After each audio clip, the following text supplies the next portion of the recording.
Hi kids. Today we're going to start hearing about some of the amazing things that Jesus did to help other people who needed to be healed. And there were really two people who needed to be healed in the first story here. Watch what happens. Jairus was a leader at the synagogue in Capernaum. His 12-year-old daughter was very ill. Although many of those in the synagogue would not have turned to Jesus for help, Jairus went looking for him.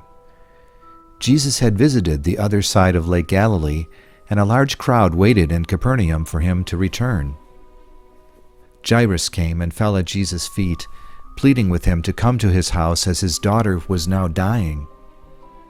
As Jesus was on his way, the crowds almost crushed him. Among the crowd was a woman who had been ill for 12 years with an illness that made her bleed.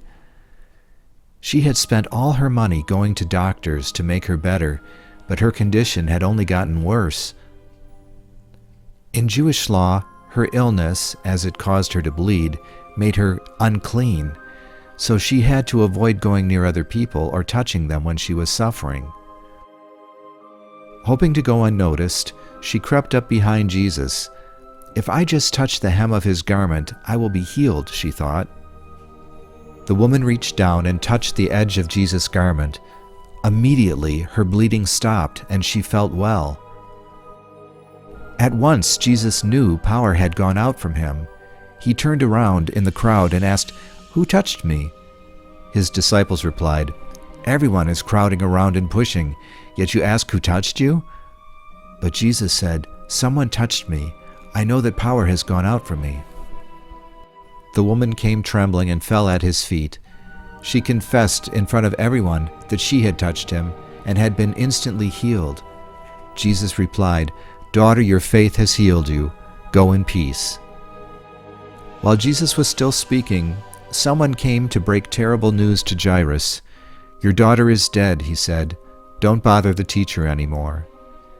Hearing this, Jesus said to Jairus, "Don't be afraid, just believe, and your daughter will be healed."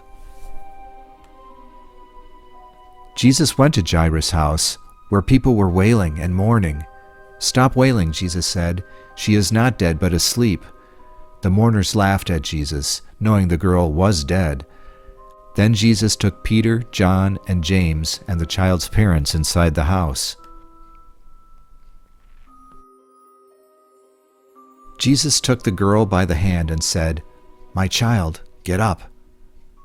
Her spirit returned, and at once she stood up. Jesus told her astonished parents to give her something to eat. Then Jesus ordered them not to tell anyone what had happened.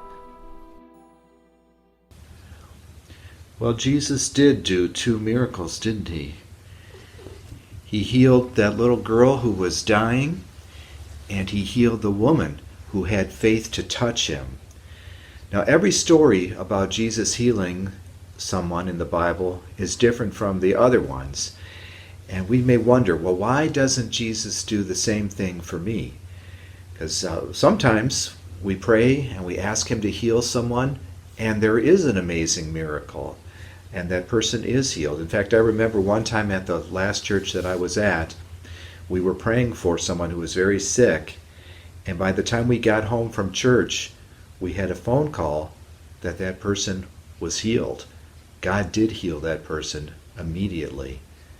But there have been other times when we prayed and prayed with just as much faith, and God did not heal that person. The person died. Of course, when a person dies, they are healed instantly. They no longer have their disease. They are completely whole before God. But we miss them. We don't get what we really want. What we really are praying for is that this person would stay with us and they would be healthy and we would be able to love them that way.